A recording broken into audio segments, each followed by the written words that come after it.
ക്ഷണക്കത്ത് 1990 ഒറ്റയാൾ പട്ടാളം മഹാനഗരം അതിൽ മമ്മൂട്ടിയെ കാസ്റ്റ് ചെയ്യുന്നു.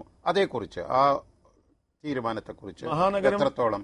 മഹാനഗരം ശരിക്കും സംഭവിക്കുന്നത് KG ജോർജ് സാറിന് വേണ്ടി നിർമ്മിച്ചൊരു സിനിമയാണ്. അദ്ദേഹത്തിനെ അന്ന് സഹായിക്കണം എന്ന് തോന്നിയിട്ട് ശ്രീ മമ്മൂട്ടി തന്നെയാണ് എൻ്റെ പേര് നിർദ്ദേശിച്ചത്. കാര്യം നമ്പർ ഓഫ് ഡേയ്സ് വളരെ കുറവായിരുന്നു. അപ്പം പെട്ടെന്ന് തീർക്കണം. പിന്നെ അതിനകത്ത് എല്ലാവരും, ഞാനുൾപ്പെടെ എല്ലാവരും സഹകരിച്ചത് ജോർജ് സാർ എന്ന് പറയുന്ന സംവിധായകനോടുള്ള അടുപ്പവും അല്ലെങ്കിൽ അദ്ദേഹത്തിന് വേണ്ടി നമ്മളെല്ലാവരോടും ഒരുമിക്കാം എന്ന് തീരുമാനിച്ചിട്ടാണ് നമ്മൾ. അപ്പോൾ ശ്രീ മമ്മൂട്ടിയായിട്ട് എനിക്ക് വേറൊരു എക്സ്പീരിയൻസ് ഉണ്ട്.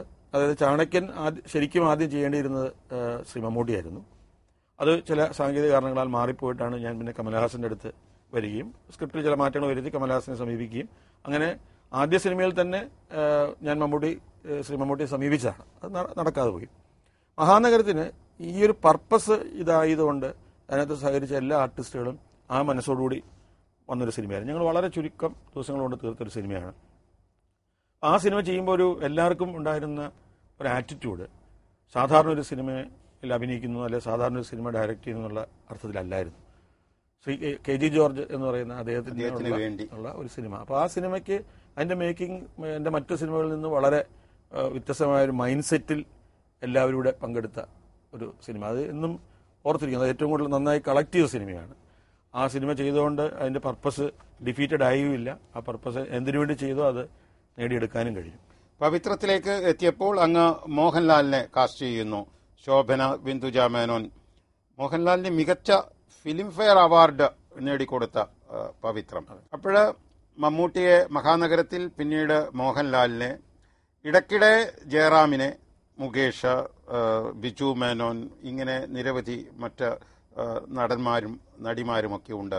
ഇതിൽ ഒരു കാര്യം ശ്രദ്ധേയമായി തോന്നിയിട്ടുള്ളത്, സാധാരണ മലയാളത്തിലെ ചലച്ചിത്ര സംവിധായകന്മാരിൽ പ്രത്യേകിച്ച് കഴിഞ്ഞ ഒരു 10-20 കൊല്ലക്കാലത്തെ ചരിത്രമെടുത്തു നോക്കുമ്പോഴാണ് അവരേതെങ്കിലും ചില പ്രത്യേക താര വ്യക്തിത്വങ്ങളോട് അല്ലെങ്കിൽ നടിമാരോട്, പ്രത്യേകിച്ച് താര വ്യക്തിത്വങ്ങളോട്, പുരുഷന്മാരോട്, നടന്മാരോട് ആഭിമുഖ്യം പുലർത്തി പിന്നെ ഒരു സ്ട്രീമായിട്ട് അവരുടെ ഇടയിലേക്ക് കൂടെയുണ്ടാകും അവരെപ്പോഴും. മമ്മൂട്ടിയാണെങ്കിൽ ഈ തരത്തിലുള്ള സംവിധായകന്മാർ, മോഹൻലാലാണെങ്കിൽ മമ്മൂട്ടിയെയും മോഹൻലാലിനെയും ഒരിക്കൽ സ്പർശിച്ച് മാറിയവരുണ്ട്, പിന്നീട് ഒരിക്കലും അവരെ കാസ്റ്റ് ചെയ്യാൻ എന്തുകൊണ്ടോ തീരുമാനിക്കാത്തവരുണ്ട്. പക്ഷെ അങ്ങ് ഇവരെല്ലാം ഇടയ്ക്കിടെ മാറി മാറി അങ്ങേക്ക് കോൾ ഷീറ്റുകൾ കിട്ടുന്നു. അങ്ങ് ചലച്ചിത്ര അക്കാദമിയുടെ ചെയർമാനാകുന്നതും അതിനു മുമ്പ് ചലച്ചിത്ര അക്കാദമിയുടെ വൈസ് ചെയർമാനാകുന്നതൊക്കെ പിന്നീടാണ്. സിനിമയുടെ ആധികാരിക സംഘടനാ സ്വരൂപങ്ങൾക്ക് അങ്ങ് നേതൃത്വം നൽകുന്നതിന് മുമ്പാണ് എല്ലാവരുടെയും കോൾ ഷീറ്റുകൾ അങ്ങേക്ക് ലഭിക്കുന്നു എന്നുള്ള ഒരു അവസ്ഥയുണ്ടായത്. അല്ലാതെ പ്രത്യേകിച്ച് എന്തെങ്കിലും സ്വാധീനം ചെലുത്തിയതുകൊണ്ടല്ല. ഇതെന്തുകൊണ്ടാണ് ശ്രീ ടി കെ? എനിക്ക് തോന്നുന്നു ഞാനെടുക്കുന്ന സ്റ്റാൻഡ് പൊതുവെ, അതായതിപ്പം ശ്രീ മോഹൻലാൽ സുഹൃത്താണ്, ആക്സസിബിലിറ്റി ഉണ്ട്, എപ്പോൾ വേണമെങ്കിൽ ചെന്ന് കാണാം, അല്ലെങ്കിൽ കഥ പറയാം. അത് പറയുന്നതിന് മുമ്പ് ഞാൻ പലപ്പോഴും ആലോചിക്കുന്നത്, ഞാൻ കോമ്പീറ്റൻ്റ് ആയിട്ട് ഒരു കഥയായിട്ടാണ് പോകുന്നതെന്നുള്ള ആലോചിക്കാറുണ്ട്. കാര്യം ഒരു കഥാപാത്രത്തിന് എനിക്ക് അദ്ദേഹത്തിന് എന്തെങ്കിലും കോൺട്രിബ്യൂട്ട് ചെയ്യാൻ, അതിനകത്ത് അദ്ദേഹത്തിന് എക്സൈറ്റ്മെന്റ് ഉണ്ടാക്കാൻ പറ്റിയില്ലെങ്കിൽ ഞാൻ പോയിട്ട് കാര്യമില്ല. അപ്പോൾ പലപ്പോഴും ഞാൻ ചെയ്യുന്നത്, ഒരു കഥയ്ക്ക് അനുയോജ്യമായിട്ടുള്ള ആരാണ് എന്ന് കഥ ആലോചിച്ചതിന് ശേഷമായിരിക്കും പലപ്പോഴും ഞാൻ ആലോചിക്കാറ്. അപ്പോൾ അതിന് പറ്റുന്ന ആരാണോ ആ സമയത്ത് ഞാൻ അവരെ നേരിട്ട് പോയി കഥ പറഞ്ഞ് ഞാൻ ചെയ്യാൻ പോകുന്ന പ്രോജക്റ്റ് പ്രപ്പോസലായിട്ടേ ഞാൻ പോകാറുള്ളൂ. സുഹൃബന്ധങ്ങളോ അല്ലെങ്കിൽ മറ്റെന്തെങ്കിലും രീതിയിൽ എനിക്കൊരു ഡേറ്റ് വേണമെന്ന് പറഞ്ഞ് ഞാൻ ഇന്നുവരെ ഒരു നടൻ്റെ അടുത്തും പോയിട്ടില്ല.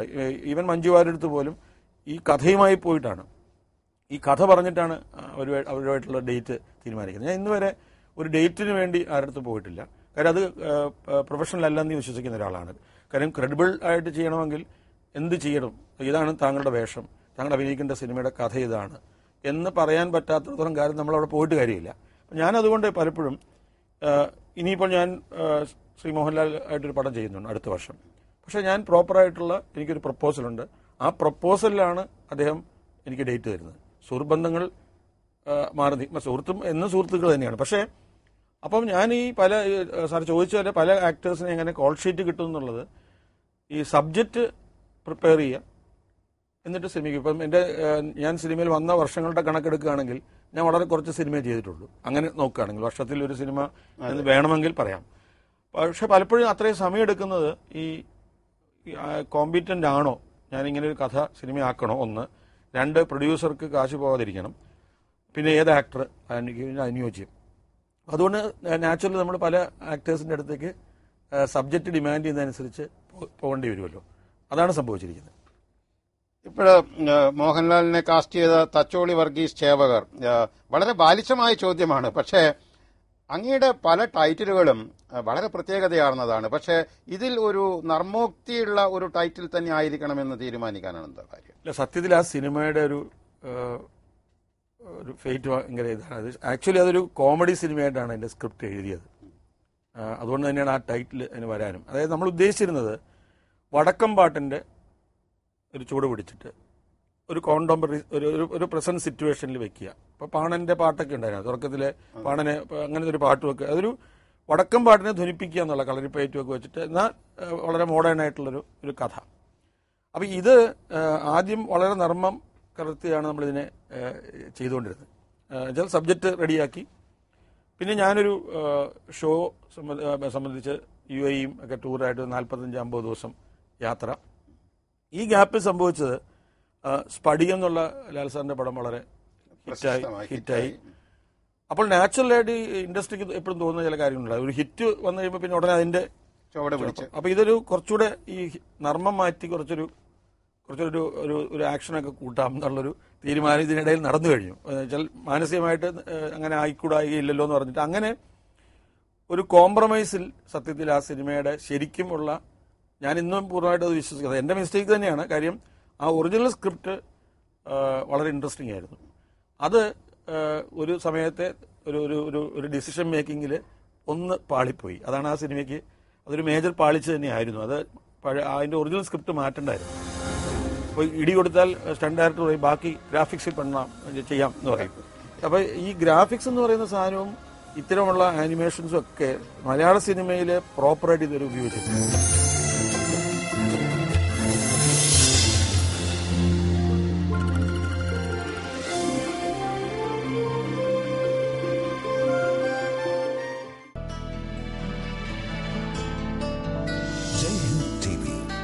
For the family, for the nation.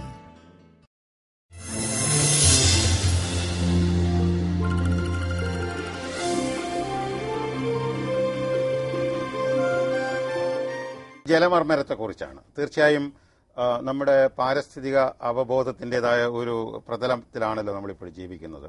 ഒരുപക്ഷെ ലോകത്ത് പ്രശസ്തങ്ങളായ പരിസ്ഥിതി പ്രമേയ സിനിമ ഉത്സവങ്ങളിൽ മുഴുവനും ഏതാണ്ട് അങ്ങയുടെ ഈ ജലമർമ്മരം എത്തിയിട്ടുണ്ട്.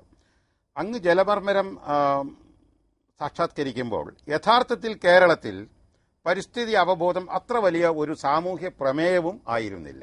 അഖിലേന്ത്യാ തലത്തിൽ തന്നെ അവിടെയും ഇവിടെയും ചില ബോധവത്കരണങ്ങളും ചില ഉദ്യമങ്ങളൊക്കെ നടന്നിട്ടുണ്ട് എന്നുള്ളത് സംബന്ധിച്ചാൽ തന്നെയും എന്താണ് ആ ജലമർമ്മരത്തിൻ്റെ സൃഷ്ടി പശ്ചാത്തലം, സർഗ പശ്ചാത്തലം TKയെ സംബന്ധിച്ചിടത്തോളം?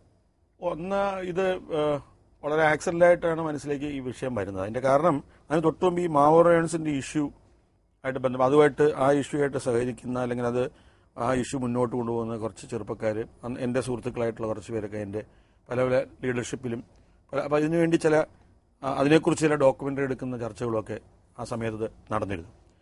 അപ്പോൾ നാച്ചുറലായിട്ട് അതിനുള്ള സാമ്പത്തികമൊന്നും ഇല്ലാത്തതുകൊണ്ട് അങ്ങനെ പല വർക്കുകൾ മുന്നോട്ട് പോകാൻ പറ്റിയിരുന്നില്ല. വളരെ ആക്സിഡൻ്റായിട്ട് ഞാൻ ആ സ്ഥലത്ത് പോയിട്ടുമുണ്ട്. അങ്ങനെ ഒരിക്കൽ മദ്രാസിലിരിക്കുമ്പോഴാണ് ഈ കുട്ടിക്കാലത്ത് ഈ ഉത്സവപ്പറമ്പുകളിലും എല്ലായിടത്തും ഈ കാർണിവൽ വരുമല്ലോ. അപ്പം അവിടെ എപ്പോഴും നമ്മൾ കാണുന്നതാണ് ഈ ജലകന്യയുടെ. അപ്പം ഞാൻ പണ്ട് ഇത് കുട്ടിക്കാലത്ത് ഇത് ശരിക്കും ഇത് ഒറിജിനലാണെന്ന് വിശ്വസിച്ച ഒരു പയ്യനായിരുന്നു. കാരണം അന്ന് അച്ഛനും അമ്മയും മുനിസിപ്പൽ ഓഫീസിൽ ജോലി ചെയ്യണം, ഫ്രീ ആയിട്ട് കയറാം. അപ്പം എന്നും സ്കൂൾ കഴിഞ്ഞാൽ നേരെ ഒന്ന് ജലകന്യയെ കണ്ടിട്ട് വീട്ടിലോട്ട് പോരുള്ളൂ. അപ്പോൾ എൻ്റെ വിചാരം എന്ന് വെച്ചാൽ ഇങ്ങനെ ജലകന്യ റിയലാണ് എന്ന് വിചാരിച്ചിട്ടാണ് ഞാനത് കണ്ടുകൊണ്ടിരുന്നത്. അവരെന്നെ ഒരു പരിധിവരെ റിയലാണെന്ന് എൻ്റെ വിശ്വാസം അവർ എന്തായാലും ഞാനായിട്ട് പരിചയമൊക്കെ ഈ ജലകന്യ കടന്ന് ഞാൻ ചെല്ലുമ്പോൾ കൈ കാണിക്കുക. അപ്പം അങ്ങനെ ഒരു ഇൻറ്റിമസിയൊക്കെ വന്ന് അപ്പോൾ ഞാൻ കുറേ നാളിത് റിയലാണെന്ന് വിശ്വസിച്ചിരുന്ന ഒരു സമയമുണ്ടായിരുന്നു. അപ്പം ഈ സംഗതി ഞാൻ പെട്ടെന്ന് ആലോചിക്കുമ്പോഴാണ് ഇങ്ങനൊരു വിശ്വാസം ഉണ്ടെങ്കിൽ ഈ സാധനം വേണമെങ്കിൽ ഈ വിഷയത്തിനെ അഡ്രസ്സ് ചെയ്യാൻ ഉപയോഗിക്കാമല്ലോ പെട്ടെന്ന് തോന്നി. അങ്ങനെ ഒരു സ്പാർക്ക് കൊണ്ടാണ് പെട്ടെന്ന് ഞാൻ ഈ സിനിമയുടെ ഒരു കഥയുണ്ടാക്കുന്നതും എന്നിട്ട് ഈ പ്രസ്ഥാനങ്ങളൊക്കെ ആയിട്ട് മൂവ് ചെയ്യുന്ന ആൾക്കാരുമായിട്ട് ഒരു ഫൈനൽ ഒരു വായന നടത്തി അതിൻ്റെ സംഭാഷണം, തിരക്കഥ സംഭാഷണം എന്നോടൊപ്പം സഹകരിക്കാനായിട്ട് ബി ഉണ്ണികൃഷ്ണൻ വന്നു. കുറച്ചുകൂടെ പൊളിറ്റിക്കൽ ആയിട്ട് അതിനെ കാണണം. അങ്ങനെയാണ് ആ സിനിമ ഉണ്ടായത്. സത്യം പറഞ്ഞാൽ ഇതിനു വേണ്ടി ഉണ്ടാക്കിയ സിനിമ എന്ന് പറയാൻ പറ്റത്തില്ല. ഈ ഓർമ്മ വന്നപ്പോൾ ഇതുമായിട്ട് കണക്ട് ചെയ്തു എന്നുള്ളതാണ് സത്യം. ഒരു കഥാബീജത്തെ ഒരു സാമൂഹിക അവബോധ പശ്ചാത്തലവുമായി ബന്ധിപ്പിച്ചു. അല്ലെങ്കിൽ ആ കഥയ്ക്ക് കഥയായിട്ടൊരു എക്സിസ്റ്റൻസ് ഇല്ലല്ലോ. അതെ, അത് ഇങ്ങനെ കണക്ട് ചെയ്താൽ ഒരു വിഷയം, ഈ ഒരു എൻവയറമെന്റൽ, ഈ പറയുന്ന ഒരു നദിയുടെ കഥയാണെങ്കിലോ അതുമായിട്ട് കണക്ട് ചെയ്യാൻ എളുപ്പമുണ്ടെന്ന് അങ്ങ് തോന്നി എന്നുള്ളതാണ്. ആ ഒരു തോന്നലാണ് ആ സിനിമ ഉണ്ടാവാനുള്ള കാരണം. ഇപ്പോഴും ഗ്രാഫിക്സ്, ആനിമേഷൻ ഈ രംഗത്തൊക്കെ ധാരാളം വികസ്വരതകൾ ഇപ്പോൾ നമുക്ക് അനുഭവിക്കാൻ കഴിയുന്നു. രജനീകാന്ത് തന്നെ ഏറ്റവും പുതിയ ഒരു ഗ്രാഫിക്സ് അഡ്വഞ്ചറിന് വേണ്ടി സന്നദ്ധനായിരിക്കുകയാണല്ലോ. ഇപ്പോഴങ്ങ് ഈ ജലകന്യകയെക്കുറിച്ച് അല്ലെങ്കിൽ ഇതുപോലെയുള്ള നദിയുടെ ദുഃഖത്തെക്കുറിച്ച് അങ്ങനെ അമൂർത്തമായ ബിംബങ്ങളെ ചിത്രീകരിക്കാനുള്ള സാങ്കേതിക സാധ്യതകൾ വർദ്ധിച്ചിരിക്കുന്ന ഈ കാലത്ത് TK പോലെ സർഗധനരായ സംവിധായകന്മാർ ആ മേഖലയിലേക്ക് മലയാളത്തിന്റെ ചുരുങ്ങിയ ഒരു പരിവൃത്തത്തിനകത്താണെങ്കിലും എത്രത്തോളം പ്രവേശിക്കാനുള്ള സാധ്യതകളുണ്ട്? ഒന്നിപ്പോൾ ഈ ടെക്നോളജിയിൽ ഉണ്ടായിരിക്കുന്ന ഒരു ഭയങ്കരമായ ഷിഫ്റ്റ്, അതായത് ഫിലിമിൽ നിന്ന് ഡിജിറ്റലായി എന്നുള്ളത് കൊണ്ട് തന്നെ ഇവിടെ നമുക്ക് എപ്പോഴും സംഭവിക്കുന്നത് എങ്ങനെയാണെന്ന് വെച്ചാൽ ഈ ടെക്നോളജി മാറി എന്നുള്ളതിന്റെ സാധ്യതയേക്കാൾ കൂടുതൽ സാമ്പത്തികമായി എന്തുമാത്രം കോസ്റ്റ് കുറഞ്ഞു എന്നുള്ള തരത്തിൽ പെട്ടെന്ന് അങ്ങനെ ഇതിനെ കാണുന്നത്. അപ്പോൾ ഇതിന്റെ പൊട്ടൻഷ്യൽ പലപ്പോഴും മലയാളത്തിൽ ഇത്തരം ഗ്രാഫിക്സുകളോ അല്ലെങ്കിൽ ആനിമേഷൻസിനെ കുറിച്ചോ ആലോചിക്കാത്തതിന്റെ കാര്യം ഇതിന്റെ ബഡ്ജറ്റ് തന്നെയാണ്. ഒന്ന്. രണ്ട്, ഇതിന്റെ സാധ്യതകൾ എങ്ങനെയാണ് ഒരു സിനിമയ്ക്ക് അനുയോജ്യമായി ഉപയോഗപ്പെടുത്തേണ്ടത് എന്നുള്ളത് അതാണല്ലോ ഇതിനകത്ത് ഏറ്റവും ഇമ്പോർട്ടന്റ് ആയിട്ട് അറിയേണ്ടത്. ഫോർ എക്സാമ്പിൾ, ഇപ്പോൾ കുട്ടിച്ചാത്തൻ എന്നുള്ള സിനിമ നമ്മൾ ചെയ്യുമ്പോൾ അതിനകത്ത് ഒരു ഗ്രാഫിക്സും ഇല്ല, എല്ലാം മെക്കാനിക്കലായിട്ട് ചെയ്തിരിക്കുന്നതാണ്. കാരണം അന്ന് അത് ചെയ്തു തരാനായിട്ടുള്ള മെക്കാനിക്കലായിട്ട് ഡിവൈസസ് ഉണ്ടാക്കി തരാനുള്ള ആൾക്കാർ കേപ്പബിൾ ആയിട്ട് ഉണ്ടായിരുന്നു. ഇന്ന് കുറേ വർഷങ്ങളായിട്ട് മലയാള സിനിമയിൽ എല്ലാം ഗ്രാഫിക്സ് ആണ്.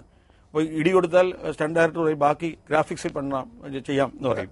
അപ്പോൾ ഈ ഗ്രാഫിക്സ് എന്ന് പറയുന്ന സാധനവും ഇത്തരമുള്ള ആനിമേഷൻസും ഒക്കെ മലയാള സിനിമയിൽ പ്രോപ്പറായിട്ട് ഇതുവരെ ഉപയോഗിച്ചിട്ടില്ല. അതിനുള്ള വിഷയങ്ങൾ വന്നിട്ടുണ്ടെങ്കിൽ പോലും അതിന് പ്രോപ്പറായിട്ട് ഇതിന്റെ ആപ്ലിക്കേഷൻസ് കൊണ്ടുവരാൻ പറ്റില്ല. അതിനൊരു കാരണം ഇതിലേക്ക്, ഈ ഇൻഡസ്ട്രിയിലേക്ക് അത്തരം ഒരു മേജറായിട്ടുള്ള ഗ്രാഫിക് ചെയ്യാൻ പറ്റുന്ന ആൾക്കാർ മലയാളികൾ പൊതുവെ കുറവാണ്. അപ്പം അങ്ങനെ ഉള്ളവരെല്ലാം ബോംബെയോ അല്ലെങ്കിൽ പുറത്തോ ബേസ്ഡ് ആയിട്ട് നിൽക്കുന്നു. പിന്നെ ഇതിന്റെ ഒരു വർക്കിന്റെ ഒരു ഡ്യൂറേഷൻ, ഇത്തരം കാര്യങ്ങൾക്ക് എടുക്കുന്ന ടൈം സ്പാൻ, ഇതൊക്കെ നമ്മുടെ ഇവിടുത്തെ ഒരു മിനിമം ബഡ്ജറ്റിൽ ചെയ്യുന്ന പടങ്ങളുടെ ഒരു ക്രൈറ്റീരിയ വെച്ച് നോക്കുമ്പോൾ ബുദ്ധിമുട്ടായിരിക്കും.